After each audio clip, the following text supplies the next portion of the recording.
హల్లెలూయా. ఈరోజు మనకు చాలా ప్రతిష్టమైన రోజు ఏంటనగా ప్రభు రాత్రి భోజనము, ప్రభు బల్ల, సిద్ధపాటు దినము, చాలా పేర్లు ఉన్నాయి. ఏమండి ఇంకేమంటారు? సంస్కారము. అది బైబిల్లో కనపడదు అనుకున్నా మాత్రం. సంస్కారం అనే మాట బైబిల్లో మనకి కనపడదు. ఏదో ఒక భావన పెట్టి ఏదో చెప్పే ఉంటారు. దీన్ని కరెక్ట్గా చెప్పవలసిన మాట ఏంటంటే ప్రభు బల్ల, ప్రభు భోజనము, ప్రభు రాత్రి భోజనము. అయితే ఈ భోజనం ఇంకనూ మనం తినడానికి, ఈ ప్రభురాత్రి భోజనములో బల్లను పాలు పంచుకోవడానికి అర్హత కలిగి, అర్హత పొందుకుని, అనగా బాప్తిస్మను పొందుకుని దేవుని యొక్క కృపలో ఈ యొక్క 3వ నెలలో మనం నిలబడి ఆయన బలలో చేయబట్టడానికి బ్రతుకున్నామంటే మనం ఏం చేయగలుగుతున్నాము? ఆయన ఎందుకు మనల్ని ఇంకనూ మిగిల్చి ఉంచాడు? ఎన్నో బలహీనతలు వచ్చినా, ఎన్నో తెగుళ్ళు వచ్చినా, ఎన్నో శాపములు భూమి మీదకి వచ్చినా సరే ఇంకనూ మనల్ని ఎందుకో ఇడిచిపెట్టాడు. కానీ దేవుని మనము ఆయన్ని స్తుతించమని 2 పేతురు పత్రిక 3వ అధ్యాయం 9వ వచనంలో మనం చూస్తే, త్వరగా చూస్తే ఒక 3-4 రెఫరెన్సులు చూసి నేను ముగిస్తాను. 2 పేతురు పత్రిక 3వ అధ్యాయము 9వ వచనం. కొందరు ఆలస్యమని ఎంచుకున్నట్లు ప్రభు తన వాగ్దానమును గూర్చి ఆలస్యం చేయవాడు కాదు, కానీ ఎవడను నశింపవలనని నిశ్చయింపక. చాలా మంది అనుకుంటున్నారట అప్పుడే 2000 సంవత్సరాలు అయింది, ప్రభు వస్తున్నాడు అని మొదటి శతాబ్దంలోనే ఈ మాటలు ఎవరి దగ్గరికి వచ్చాయట? పేతురు గారి దగ్గరికి వచ్చాయట.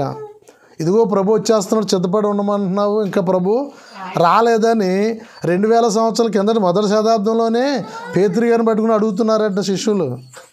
అయితే ప్రభు పేతురుతో చెప్తున్న మాట ఏంటి తెలుసా?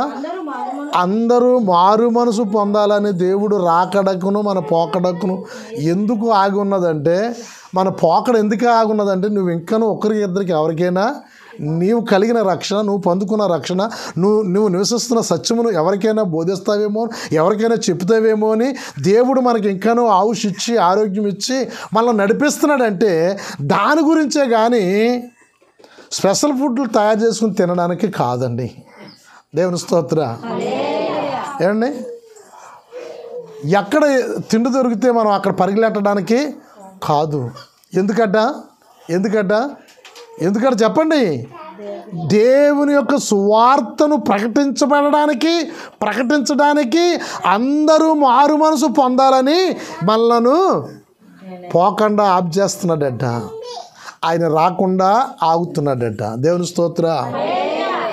నువ్వు అనుకోవాలి, తెల్లారిందంటే నువ్వు పడక మించి లేసావంటే దేవుడు కృపలో దేవుడు నాకు ఇచ్చాడు, ఈ రోజులో నేనేం చేయాలి? నాకు కలిగిన సత్యమును నువ్వేం చెప్పాలి? సాక్ష్యం అంటే ఏం చెప్పాలి? సువార్త అంటే ఏం చెప్పాలండి? ఏం చెప్పాలంటే సాక్ష్యం అనగా, సువార్త అనగా నీవు సత్యములో నిలబడి, నీవు సత్యాన్ని అనుసరించి నీకు కలిగిన సత్యాన్ని ప్రజలకి నువ్వు చూపించగలగాలి. పేతురు చెప్తున్న మాట మరోసారి చూద్దాం, కింద చదవండి.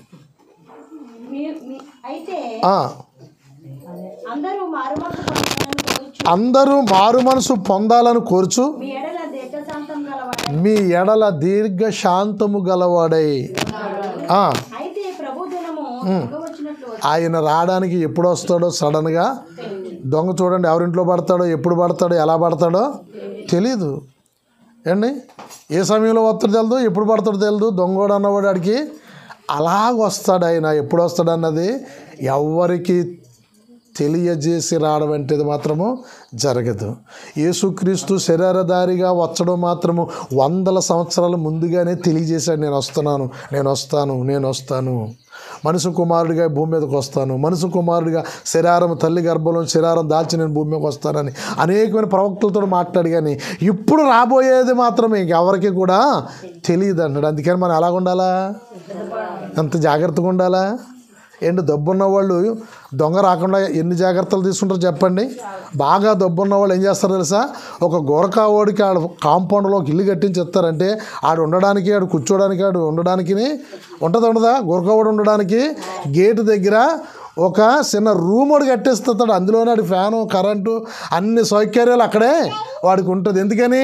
వాడు కాంపౌండ్లోనికి దొంగోడు రాకుండా ఉండడానికి ఒక మనిషిని కాపలా పెట్టుకుంటారు. దేవుని స్తోత్రం. గమనించండి, ఇక్కడ నేను చెప్తున్న ప్రతి పాయింట్ గమనించండి. ఇంకా కొంచెం అంతటి ధనం లేనట్టు వాళ్ళు ఏం చేస్తారు చెప్పనండి, ఒక 20,000, 30,000, 25,000, 50,000 పెట్టి ఒక జాతిలో కుక్కను కొనుక్కుని అదే గుమ్మం దగ్గర దాన్ని పెడతారు. ఎందుకని? దొంగల వాళ్ళ ఇంట్లోనికి రాలేదని. తర్వాత కేటగిరీ వాళ్ళు ఎవడొచ్చి మాత్రం ఏముందిలే ఇంట్లోని, ఎవడొచ్చినా దేవుని స్తోత్ర. ముగ్గురు కనిపిస్తున్నారు ఈ లేఖనం దగ్గర మనకి. ఆయన దొంగ వలే వస్తాడు అంటున్నాడు. అంటే ఆయన దొంగ వల్ల వస్తాడంటే ఎప్పుడు ఏ టైంలో వస్తాడో, ఎప్పుడు ఏ టైంలో ఈ భూమి మీద ఆయన రాబోతున్నాడు ఎవరికి తెలీదు. ఒకరైతే ఏం చేస్తున్నారట, ఆయన రాకడ కొరకు చెప్తున్నారు. ఇదిగో కన్యకులు ఏం చేస్తున్నారట, వాళ్ళు సిద్ధపడి ఉన్నారు. ఈ ధనవంతుడు ఎలాగైతే మనిషిని రాత్రి తెల్లవారులు మేలుకుండేలాగా ఒక కూలికి ఒక మనిషిని పెట్టుకుంటాడో ధనవంతుడు, అలాగన మనకి 25 మత్తయి సువార్తలో మనకు కనపడుతున్న కన్యకులు వాళ్ళు ఏం చేస్తారట, మేలుకులు కలిగి ఉన్నారు. దేవుని స్తోత్ర. రెండో వాళ్ళు జాగరము చేస్తూ ఉంటారు. రెండో వాళ్ళు ఏం చేస్తారు చెప్పండి, జాగరం అనగా ప్రార్థనలు. వారు ఎప్పుడు నిద్రపోతున్నా గుండెకే దేవుని కొరకే కొట్టుకుంటూ ఉంటుంది. ఎప్పుడు మేల్కొని లేస్తున్నా దేవుని స్తుతిస్తానే ఉంటుంది. అది జాగరం చేస్తున్న ఆత్మ. వారు నిద్రిస్తున్నా, ప్రయాణం చేస్తున్నా, వారి యొక్క బ్రతుకులో వాళ్ళ పనులు వాళ్ళు చేస్తున్నా ఆత్మ మాత్రం ఏం చేస్తున్నా చెప్పండి, జాగరం చేస్తూ ఉంటుంది. మూడో గ్రూప్ ఉన్నారు, వాళ్ళ నిర్లక్ష్యం. దొంగోడు పడినా వచ్చినా ఏమీ పోదని. అంటే వాళ్ళ దగ్గర ఏముండదు చెప్పండి, ఏమి ఉండదు. ప్రార్థన ఉండదు, ఒక గురి ఉండదు, ఓ పుట్టుదల ఉండదు, ఓ నమ్మకం ఉండదు, ఓ విశ్వాసం ఉండదు. దేవుని స్తోత్ర. ఏమండి, శుక్రవారం నాడు వచ్చిన వాళ్ళు ఎంతమంది వచ్చారు తెలుసా? 10 మంది వచ్చారు. 10 మంది యోధులు అనుకుంటాను నిజంగా. ఎప్పుడు శుక్రవారం వచ్చేవాళ్ళే యోధులు. కానీ మరి వాళ్ళు ఏమనుకున్నారో, మరి ఏం జరిగిందో నాకు తెలియదు. కానీ ఏం చేశారో తెలుసా, 4 వరకు తల్లకిందులు చేసేసారు నిద్రపోకుండా. దేవుని స్తోత్ర. అద్భుతమైన ప్రార్థన చేశారండి. ఒక్కరు కూడా నిద్రపోలేదు. నాకేం అర్థం లేదు. ఒకసారి 30 మంది ఉన్నా సరే కానీ ఓ 10 మంది జారబడిపోయారు, 10 మంది పడిపోయేవారు, 10 మంది నిద్రపోయేవారు, ఓ 10 మంది ప్రార్థన చేస్తూ ఉండేవారు. కానీ ఈ 10 మంది మాత్రం ఎలా చేశారట, గతించిన శుక్రవారం మాత్రం ఒక అద్భుతమైన ప్రార్థన చూపించారు. దేవుని స్తోత్ర. వీళ్ళు దేవుని రాకడ కొరకు సిద్ధపడిన వారు, దేవుని కొరకు ప్రార్థనలో పాల్గొంటున్నవారు. అందుకని వీరు బ్రతుకున్నా సరే కానీ ఏం చేసుకుంటారట, వీళ్ళు ఎదురు చూస్తూ ఉంటారు. అందుకని దేవుడు రాకడ సిద్ధపడాలని ఆయన ఆలస్యం చేస్తున్నాడు. అన్ని సూచనలు జరిగిపోతున్నాయి. చాలామంది బైబిల్ పండితులు చెప్తున్నారు అది ఎంతో దూరము లేదు. రాకడ ఒకవేళ మన కాలంలోనే రావచ్చు, మరికొద్దిగా దినాలలోనే వచ్చేవచ్చు. ప్రభు చెప్తున్న ప్రవచనాలన్నీ కూడా సంపూర్తిగా నెరవేర్చబడిపోతున్నాయి. అక్రమం విస్తరిస్తుంది. తండ్రి మీద కుమారుడికి ప్రేమ లేదు, తల్లి మీద కూతురికి ప్రేమ లేదు, అక్కా చెల్లెలకి పొత్తు లేదు, అన్నాదమ్ములకి ప్రేమ లేదు, బంధువు మిత్రులకి ప్రేమ లేదు. ప్రేమ దూరం అయిపోతుంది. నా రాకడకు చూచినదే అన్నాడు ఆయన. ఏమండి, తల్లి కూతురు మీద లెగిస్తుంది, కూతురు తల్లి మీద లెగిస్తుంది. అంటే గొడవలు గొడవలు గొడవలు గొడవలు, ఐక్యత ప్రేమ ఉండదు. ఈరోజు కోర్టులో చూడండి ఎవరున్నారంటే రక్త సంబంధాలు గొడవలే ఉన్నాయి. 190 సంబంధాలు. ఎవరేట రక్త సంబంధాలు, వాళ్ళు అన్నదమ్ములు అవ్వచ్చు, అక్కజల్లు అవ్వచ్చు, వారు అన్నదమ్ములు పిల్లలు అవ్వచ్చు. 190 కోర్టులో ఉన్న కేసులన్నీ కూడా 190 కూడా రక్త సంబంధులే. దేవుని స్తోత్రం. ఉన్న 10 ఉంటాయి. ఆ పొలాల్లోని మందట్లో గొడవలు, అక్కడక్కడ ఇరుగు పొరుగు వారు పడని గొడవలు ఉన్న 10 ఉంటాయేమో. ప్రభు చెప్తున్నాడు ఇది రాకడికి సూచన. ఏంటంట, ఇది రాకడ సూచన. అందుకని పేతురు అంటున్నాడు ఆయన ఎప్పుడు వస్తాడన్నది సమయం ఇవ్వలేదు, నువ్వు జాగ్రత్తగా ఉంటావని, సిద్ధపరచుకుంటావని. ఏమంటే మన ట్రైన్ ఎక్కడానికి ఇంటికాడోళ్ళు వాళ్ళు చెప్తుంటారు పెద్దోళ్ళు, నువ్వు 1 గంట ముందు వెళ్ళి కూర్చుంటే ప్రశాంతంగా ట్రైన్ ఎక్కడానికి టెన్షన్ ఉండదని పిల్లలు చెప్తారు. నువ్వు అప్పటికప్పుడు బయలుదేరి కంగారుగా వెళ్తే నువ్వు ఎలాగెళ్ళవు అని మాకు భయం ఉన్నది. కానీ ఒక గంట ముందే నువ్వు సిద్ధపాటు. అందుకే దేవుడు సమయం ఉండగా మనకు ఆవశ్యం ఎందుకు వచ్చండి? సిద్ధపాటు కలిగి ఉండడానికి. దేవుని స్తోత్రం. ఆ సిద్ధపాటు కొరకే ప్రభురాత్రి భోజనము, ఆ సిద్ధపాటు కొరకే దేవుని యొక్క రక్షణ, ఆ సిద్ధపాటు కొరకే మన యొక్క ఆయుష్ను పొడిగించడం కారణము సిద్ధము కలిగి ఉండమని. రెండోది చూద్దాం, అపోస్తుల కార్యము. వాళ్ళు ఏం చేస్తున్నారు? 11వ అధ్యాయము 18వ వచనాన్ని కూడా మనం ఒకసారి చూద్దాం. అపోస్తుల కార్యము 11వ అధ్యాయం 18వ వచనం. త్వరగా అమ్మా.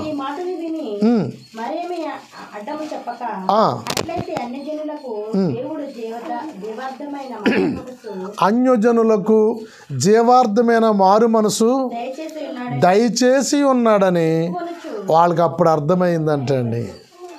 దేవుని మహింపరుస్తున్నారంట. దేవుడు రాకడ ఎందుకు 2000 సంవత్సరాలు గతించమని తెలుసా? అన్యజనులైన నిన్ను నన్ను కూడా రక్షించడానికి, అన్యజనులైన జీవార్థమైన రక్షణలోనికి పాలువారిగా మనలను పాలు పంపులు చేయడానికి 2000 సంవత్సరాలు ఆయన ఆలోచన చేస్తూ ఉన్నాడు. పేతురు చెప్తున్న మాట అందుకనే. అన్యజనులైన వారిని రక్షించడానికి, అనేకులకు రక్షణ జీవార్థమైన మార్గాన్ని చూపించడానికి ఆయన ఆలోచన చేస్తున్నాడమ్మా. ఆలోచన చేస్తున్నాడని మనం నిర్లక్ష్యంగా ఉండడానికి వీల్లేదు. ఎన్నో సంవత్సరాలు అయిందిలే నేను దేవుణ్ణి నమ్ముకున్నాని నువ్వు నిర్లక్ష్యం పడడానికి వీల్లేదు. ఎందుకు లేట్ అయిందంటే ఆయన చెప్తున్న మాట తెలుసు ఇక్కడ, అన్యజనులందరూ జీవార్థమైన మార్గమును మారు మనసు. ఎందుకంటే యేసుప్రభుని నమ్ముకోవడము, యేసుప్రభుని నమ్ముకుంటే రోగం పోతుంది, యేసుప్రభుని నమ్ముకుంటే కోట్ల ఆస్తి కలిగి ఉంటుంది, యేసుప్రభుని నమ్ముకుంటే కోట్లో తగాదాలు పోతాయి, యేసుప్రభుని నమ్ముకుంటే మనకి పోయిన ఆస్తులన్నీ కూడా వస్తుంది. ఇవన్నీ వాస్తవమే. అసలైంది ఏంటి తెలుసా? మారు మనసు, జీవార్థమైన జీవమును కలిగి ఉండడమే. దేవుని స్తోత్ర. నీ కోర్టులో తగాదాలు తీర్చచ్చు. నిన్న ఒక సహోదరి మన దగ్గరికి వచ్చి చెప్తుంది, ఏమండి మా ఇల్లు కోర్టులో మేము గెలిచామండి. ఎలాంటి గెలిచారడ్డ? వీళ్ళకి ముగ్గురు ఆడపిల్లలు. వాళ్ళ నాన్నగారు చనిపోయారు. వీళ్ళు ముగ్గురు ఆడోళ్ళే. పెద్దబాబు కొడుకులు ఏం చేశారు తెలుసా? ఆ ఇంటూ సగమే కదా వెళ్తుంది, అంతా వెళ్తుంది. ఇద్దరు అన్నదమ్ములు ఉంటేనే. బాగా గమనించండి. ఇద్దరు అన్నదమ్ములు. అందులో ఒక అన్నగారికి ఏమో ముగ్గురు మగోళ్ళు, తమ్ముడికి ఏమో ముగ్గురు ఆడోళ్ళు. తమ్ముడు చనిపోయాడు, అన్నగారు చనిపోయాడు. ఇప్పుడు అన్నగారు కొడుకులు ఏమైనా వేస్తారు తెలుసా? మొత్తం ఇల్లు అంతా కూడా ఎవరికి మా చిన్నానికి మగపిల్లలు లేరు కాబట్టి దానికి వారసులము మేమే అని కోర్టుకి వేస్తారు. వీళ్ళు ఎలాంటి వారంటే పాపం బాగా పేదోళ్ళు. ఎందుకని ఆడోళ్ళు కదా. వీళ్ళు చక్కగా వ్యాపారాలు డబ్బుంది కోర్టులు వేస్తారు. అయినా సరే అప్పులు చేసి షాపుల్లో పని చేసుకుని వీళ్ళు కూడా లాయర్ని నెట్టుకుని డబ్బులు ఖర్చు పెట్టి గెలిచారు. నిన్న చెప్తుంది ఆ సహోదరు వచ్చి, పాస్టర్ గారు రేపు రాత్రి మేము ప్రార్థన నెట్టించుకుంటున్నా, కోర్టులో మా ఇల్లు మా వాటా మాకు దేవుడు మాకు ఇచ్చాడు. దేవుడు స్తోత్రం. గెలిచారంట. వారు ప్రార్థన చేయడం ప్రారంభించేగా, వారు దేవుని దగ్గరికి వచ్చేగా ఏమొచ్చిందంట వారికి? వారి గెలుపు వచ్చింది. వారి న్యాయం వారి పట్ల నెరవేర్చబడ్డది. చెప్తున్నాడు ప్రభు, అవన్నీ తీరచ్చు. ఏమండి? నీకు న్యాయంగా పోరాడేది న్యాయంగా నీకు నేను ఇస్తాను. నువ్వు కోట్ల ఆస్తులు నువ్వు సంపాదించవచ్చు, నీకున్న రోగం తొలగిపోవచ్చు, నీకున్న కష్టాలు పోవచ్చు. దేవుడు చెప్తున్న మాట తెలుసా? నీకు మారు మనసు కావాలి. దేవుని స్తోత్ర. ఏం కావాలంటే అండి అవన్నీ అవే కాదు యేసుక్రీస్తు నమ్మకం అంటే. అవే కాదు యేసుక్రీస్తు నమ్మకం అంటే. అది నువ్వు అంగీకరించిన వెంటనే నేను బాగు చేయడానికి ఆయన చెప్తాడు పత్రికలో, మిమ్మల్ని ధనవంతులుగా చేయాలని నేను దారిద్రుడుని అయ్యాను అంటాడు ఆయన. ఆయన ఎంబడిస్తేనే మనం ధనవంతులు, అంతేకా. కానీ అదే జీవితం అక్కడ ఉండిపోవడానికి లేదు. ఆయన అంటున్నాడు, ఇదిగో రక్షణార్థమైన మారు మనసు నీకు ఉండాలంట. ఏముండాలంట? రక్షణార్థమైన మారు మనసు అన్యజనులందరికీ కలగాలని ఆయన ఒక ప్రణాళిక వేసాడట. ఆ ప్రణాళికలో అన్యజనులైన నీవు నేను అందరం కూడా వచ్చాం. ఆయన ప్రణాళికలోనికి వచ్చాం. మరోసారి చదవండి ఆ వచనాన్ని. ఆ, వారి మాటలు విని అడ్డము చెప్పగా, అంటే అప్పటి వరకు ఎలా ఉండేది? అన్యజనులు రానిచ్చేవారు కాదు. అన్యజనులకి యేసుక్రీస్తు సువార్త ప్రకటన జరగనిచ్చేవారు కాదు. పేతురు గారు అన్యజనుల దగ్గరికి వెళ్ళేవాడే కాదు. ఆయన అసలు సువార్త వాళ్ళ కుటుంబాలకి ఆయన చెప్పేవాడే కాదు. ఆయన ఇశ్రాయేలీలకి అనుకున్నాడు పాపం. ఒక రోజు దేవుడు మాట్లాడాడు, ఒక దర్శనం చూపించాడు. ఆ దర్శనం అయిన పిమ్మట కర్నూలు యొక్క పనివారు వచ్చి కర్నూలు ఇంటికి తీసుకెళ్ళిన తర్వాత అర్థమైంది, అక్కడ ఉన్న వాళ్ళు అన్యజనులు అందరూ అన్య భాషలతో మాట్లాడరు. దేవుడి స్తోత్ర.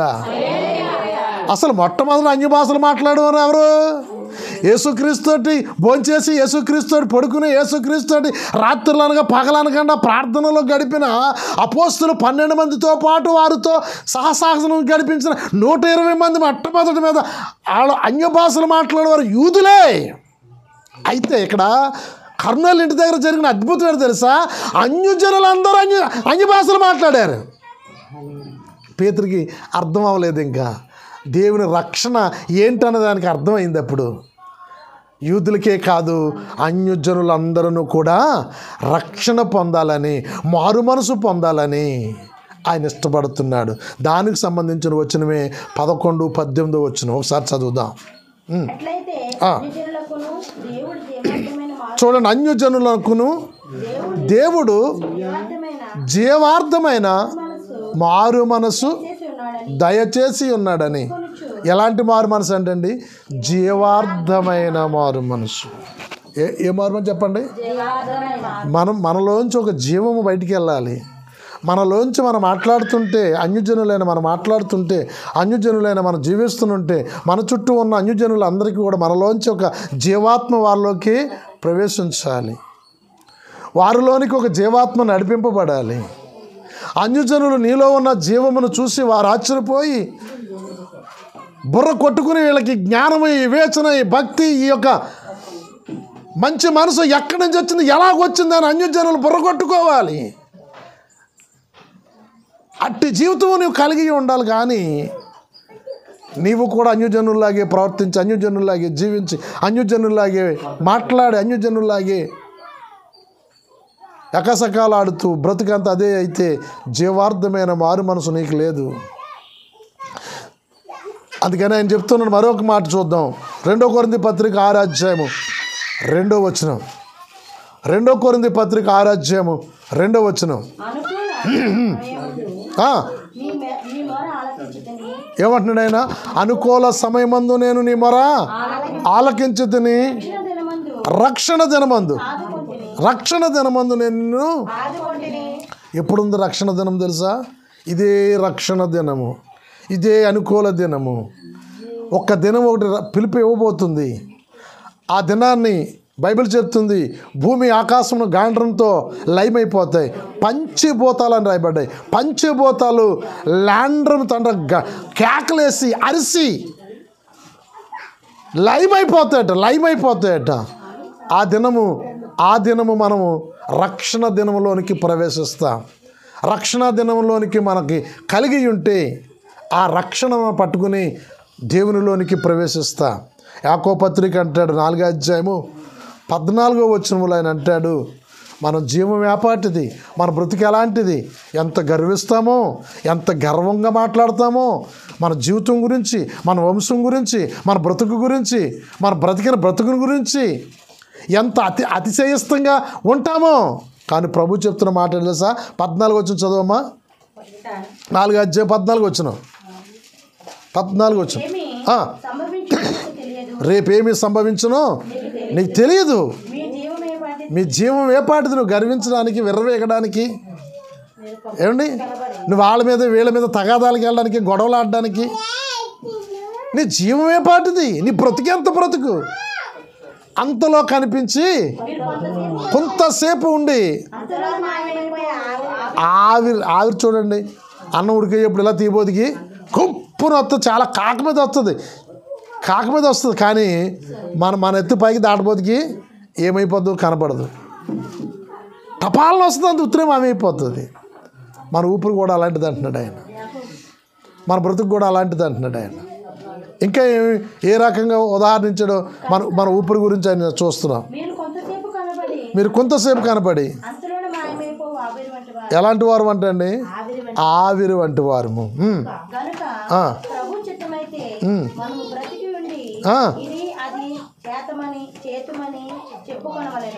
ఏమనుకుంటామంట? ప్రార్థన చేసుకుందామమ్మా, ఇంకా అది ఇది చేయాలండి. అమ్మ గుడికి వెళ్దామా, ఇంకా అది ఇది అవలేదండి. ఇంకా ఆ పని ఉందండి, ఇంకా ఈ పని ఉందండి. ఏమండి? ఇంకా ఆ పని ఈ పని ఉన్నదండి. భక్తుడు చక్కటి పాట ఒకటి రాశాడు కదా, ఏంటంట? సెమటూర్చి కష్టము ఓర్చి ఆస్తి సంపాదించిన ఎవరు తింటారట? ఏమో, ఎవరు తెలుసు? దేవుని స్తోత్ర. ఎలాంటి ఆస్తి అది? దొంగతనం చేసిందా? చెమటూర్చి కష్టపడి రాత్రులు పగలు ప్రార్థన మానేసి, ఏమండి, గుడికి వెళ్ళడం మానేసి, ఇంటికాడ ప్రార్థన చేసుకోవడం మానేసి, మరి పనిపోద్ది కదా కదండి రాఘవమ్మ గారు? ఇంటికాడ ప్రార్థన చేసుకుందామని ఇంటికాడ పని పోద్ది, చర్చిలో ప్రార్థన చేసుకుందామంటే మొత్తం ఇంకా పని పోతుంది. కానీ ఇదంతా కూడా ఎవరి పాలు అయిపోద్దో తెలీదు. మనకు ఒకరి మీద మనకి ఇష్టం ఉంటుంది, ఈ ఆస్తి ఒకలట్టుకు పోతారు. దేవుని స్తోత్ర. మా నాన్నగారు వాళ్ళ నానమ్మ, మా నాన్నగారు పుట్టగానే వాళ్ళ అమ్మ చనిపోయింది పురుట్లోనే. వాళ్ళ నానమ్మ పెంచింది. వాళ్ళ నానమ్మ పెంచి చాలా డబ్బులు పోజేసింది. పోజేసి భూమి కొంటే తర్వాత మా తాతయ్య గారు మరలా పెళ్ళైన పిల్లలు పుట్టారు. మరి వాళ్ళకు కూడా ఆస్తి వాటా ఇవ్వాలని మా నాన్నగారు వాళ్ళ నాన్నమ్మ ఏం చేసేదట, వాళ్ళకి వీళ్ళకి వడ్డీలకి ఇచ్చేదట. ఇంకా డబ్బులు ఏమైనా ఉంటే పెట్టులోనే దాసేదట. నేను పెంచాను కాబట్టి నా మనవడికి పెద్దోడు అవ్వాలా, ఆడు పెళ్ళి అయిన తర్వాత ఆడు పిల్లం వచ్చాక ఆడు పిల్లలు పుట్టాక ఆడు తనాడు కొనుక్కుంటే, ఈ దొబ్బుతోడు భూమి కొంప ఏదైనా కొనుక్కుంటే ఆడు సొంతం అవుతుంది. లేదంటే మారేడు పిల్లలు కూడా వాటాకి వచ్చేస్తారని ఏం చేసేదాడు పాపం, ఆ ఇరుగు పొరుగు వాళ్ళకి అప్పులు ఇచ్చు ఆ కొన్ని డబ్బులు ఉంటే ఇంట్లో దాసేదట. అలాగనే పాపం మా నాన్నగారికి 17వ సంవత్సరంలో ఆవిడ ఇంట్లో పడుకుని నిద్రపోయి చనిపోయింది. చనిపోతే ఏం చేసింది తెలుసా, ఆ పక్కన ఉన్నవాళ్ళు వాళ్ళ బంధువులే లేపడానికన్నా వస్తాయి, ఇవి నిద్రపోతుంది ఎప్పుడు కూడా వడ్డీలకి ఇచ్చి మనిషి కదా పెట్టి బ్యాగ్ శుభ్రంగా సక్క పెట్టేసింది. అప్పట్లో 30,000 రూపాయలు ఉంటే తీసేసుకుని ఇంట్లో పెట్టేసుకుని మరలా పెద్దమ్మని కాకేయడానికి వచ్చిందట. వస్తే ఏముంది పాపం, ఎవరికి ఇచ్చారన్నది కూడా, అప్పులు ఇచ్చిన ఏమో ఊరి మీద ఉండిపోయాయి, ఇంట్లో వచ్చిందేమో పక్కింటి ఆవిడ అడ్డుకుపోయింది. దేవుని స్తోత్ర. ఏమైపోయాడట, మా నాన్న చచ్చిపోయే వరకు పేదోడి కిందే మిగిలిపోయాడు. కానీ ఆ నాన్నమ్మ అనుకుంది, కోటేశ్వరం చేయాలి నా మనవణ్ణి, ఈ ఆస్థాంతానికి అప్పచెప్పాలనుకుంది. కానీ ఎవరికి చిక్కుతుందో తెలియదు. అందుకని అలాంటి పిచ్చి ఆలోచనలు మనం పెట్టుకోకండి. సమయం ఉన్నంతకాలమే ప్రభువుని సేవించండి. సమయం ఉన్నంతకాలమే సమయాన్ని దేవునికి ఇవ్వండి. మీ ఆస్తులు అవేజీలు ఏమో అవసరం లేదు ఆయనకి. ఏమండి, ₹1 కూడా ఇదిగో మాకు అప్పించిందండి అని కూడా ₹1 కూడా ఇవ్వలేదట ఎవరికి కూడా వచ్చి. ఏకాకిగా ఆ మారేడుతల్లి పెళ్లి చేస్తూ కూడా మాకు అనాకాశం ఇవ్వలేదు మా అత్తగారిని ఆయన నానమ్మ తిట్టుకుంటూ నిరాశతో పెళ్లి చేశారట మా నాన్నగారికి. మరి డబ్బులు చూస్తే ఆమె చేతిలో పెట్టుకుంటుంది ఆవిడకి అత్తగారు. ఎందుకు చెప్తున్నానంటే విషయాలన్నీ కూడా చాలామంది విర్రవీగుతూ ఉంటారు. యాకోబు భక్తుడు దాన్ని పోల్చి చెప్తున్నాడు, నీ ప్రాణం ఏపాటిది, నీ బ్రతుకు ఏపాటిది, నీ కష్టం ఏపాటిది. చెయ్యాలి మనము, మన ధర్మ ప్రకారం ఏం చేయాలి, కష్టపడాలి. సోమర్లా తినడానికి వీలు లేదు, పని చేయాలి. కానీ దానికే అమ్మ ఎందుకు రాలేదు, పని ఉండండి కొంచెం పని ఎక్కువయ్యి రాలేదు, ఒప్పుకోడు దేవుడు. దానికి ఎన్ని దినాలు ఇచ్చాడు నీ పని చేసుకోవడానికి? మరి అన్ని దినాలు కూడా పనే, అన్ని సమయాలు పనే, కుదరదు. నువ్వు నియమించుకున్న సమయాలు దేవునికి ఇవ్వాల్సిందే. అందుకనే దానియేలు గురించి ఒక అద్భుతమైన మాట చెప్తాడు. ఆయన గురించి మరణశాసనం రాయబడిన సింహాల బోనులో వేసేయాలని శాసనము అక్కడ పరిపాలన చేస్తున్న ఏ శాసనానికి భయపడకుండా దానియేలు యథారీతిగా యెరూషలేము తట్టు కిటికీలు తీసి ఎట్టి కాలంలో ఎలా ప్రార్థిస్తున్నాడు అలాంటి శాసనం ఉన్న కాలంలో కూడా ప్రార్థన చేస్తూ ఉన్నాడట. ఎందుకు వస్తాయి క్రైస్తవులు శ్రమలు? ఎందుకు వచ్చాయి ఆ దినంలో క్రైస్తవులు అంటే? వాళ్ళ యథార్థత వదిలిపెట్టలేదు. వాళ్ళు ఏమన్నారు? పేతుని పట్టుకుని అన్నారు, నువ్వు ఈ రోజు నుంచి యేసుక్రీస్తు దేవుడు రక్షకుడు అని ప్రకటించకపోతే నేను సంపము, నువ్వు బ్రతకచ్చు. ఏమన్నాడైనా? మేము చూసిన, మేము విన్న, మా చేతుల్లో తాకిని సత్యములు మేము బ్రతుకున్నంతకాలం ప్రకటిస్తాం. యోహాను ఏమంటారు తెలుసా? మేము చూచినవి, మేము విన్నవి, మేము తాకినవి, మేము బ్రతుకున్నంతకాలం మేము సాక్షులుగా ఉన్నాం. మేమే సాక్షులు. తీసుకెళ్ళి ఉరి తీసేయండి అన్నారు. అంతే. తీసుకెళ్ళి రంపాలతో కోసేయండి రా అన్నారు. యోహాన్ని పలుమారులు హింసించారట. కాగుతున్న నూనెలో వేసారట, తారులో వేసారట. చర్మం ఒలిచిపడ్డదట. కానీ ఆయన సావు సిరాకొచ్చి అండమాను చేయని అంటాం కదా మనము. వాళ్ళ దేశంలో పద్మాసులో బారండి. ఇంకెక్కడ మనుషులు ఉండరు. ఇంకెక్కడ అండమాను జైన్లో ఎలా ఉంటారట? దిక్కు దికాణం ఉండదు, అందులో బారండి అన్నారట. అక్కడ కూడా చాలా సంతోషంగా దేవునితో ప్రార్థన చేసుకోవడము, దేవునితో ఆరాధన చేయడము. ప్రకటన గ్రంథం అంతా ఆ పద్మాస్ అనే దీవిలో, అండమాన్ అనే జైల్లో అక్కడుండి చక్కగా దేవుడు అతనికి ఒక గ్రంథాన్ని రాయించాడు. అక్కడుండి దేవుడు నేను ఎంతగానో ప్రేమిస్తున్నాడు. ఈరోజు నేను చెప్పవలసిన విషయం ఏంటంటే, మన ప్రాణము, మన ఆయుసు ఎంతకాలమో మనకు తెలియదు. కానీ దేవుడు మనకి ఇచ్చిన ఆయుష్ కాలంలో దేవుడు నువ్వు స్తుతించాలంతే. ఈరోజు దేవుడు మనకి ఇచ్చాడంటే సమయాన్ని స్తుతించాలి. దేవుని స్తోత్ర, దేవుని ఘనపరచాలి. బుధవారం రాత్రి పాట పాడాలని కూర్చున్నాను. ఏదోటి మిస్ అయ్యింది. 1 గంట అయిపోయింది. లక్షవారం కూడా అదే పరిస్థితి అయ్యింది. లక్షవారం రాత్రి కూడా పడుకోబోదికి 1 గంట అయింది. శుక్రవారం రాత్రి వాక్యం చెప్పబోదికి కూర్చొని ఉంటున్నాను. కానీ ఏమవుతుంది? 2 రాత్రులు పూర్తిగా నిద్ర లేపడం వలన శుక్రవారం రాత్రి మనకి సంపూర్ణ ప్రార్థన. హల్లెలూయా. వాక్యము చెప్పాను, ప్రార్థన చేశాను. మొదటి ప్రార్థన, తర్వాత ప్రార్థన ఎవరు చేశారో దేవుని స్తోత్ర. హల్లెలూయా. అరగంట అయిన తర్వాత లేచి చూస్తే ఒక అగ్ని లెగిస్తూ ఉంది సన్నిధిలో. దేవుని స్తోత్ర. వాళ్ళే రౌండ్ ఆఫ్ అయిపోయారు. వాళ్ళే ఒకరి పట్ల ఒకరు రోదన చేస్తూ ఉన్నారు. ఇంకా నన్ను 4-5 వరకు కూడా ఆ అగ్ని, ఆ మంట నిద్రపోనలేదు. అది అలా కాల్తానే జరుగుతూ ఉంది. దేవుడు కొన్ని సందర్భాలు దేవుడు మనతో మాట్లాడినప్పుడు మనం పాలుగందుకోవాలి. ఆ రోజు మళ్ళీ మనకు కావాలంటే రాదు. నాకు గతించిన 2 రాత్రులు నిద్ర లేదు, నేను నడిపించలేను, నేను రాలేను, నాకు నిద్ర చాలదు. సంపూర్ణ ప్రార్థన అంటే మరీ తెల్లవారులు ఉండాలని నేను వెనకబడిపోయినట్లయితే ప్రార్థన మాత్రం మీరు ఆగరు కదా. నా ప్రార్థనే మిస్ అవుతుంది. ఏమవుతారు? పోలేండి నన్ను దేవేటండి పాస్టమ్ గారు అంటారు. వచ్చి పాస్టమ్ గారు నడిపించవచ్చు. కానీ నేను కోల్పోదును కదా. నేను చెప్తున్న విషయం ఏంటంటే, దేవుడు మనకు ఆయుష్ ఇచ్చాడు కాబట్టి, దేవుడు మనకు ఆరోగ్యం ఇచ్చాడు కాబట్టి. ఏమండి చూడండి, ఇందాక ఒక ఆమె వచ్చింది. ఈ పక్కనే ఆరోగ్యంగా ఉన్నంతసేపు, బాగున్నంతసేపు ప్రార్థనకు వచ్చిందా? రాగలిగిందా? ఏమండి ఇప్పుడు ఓపిక లేదు, బుర్ర స్థిరం లేదు.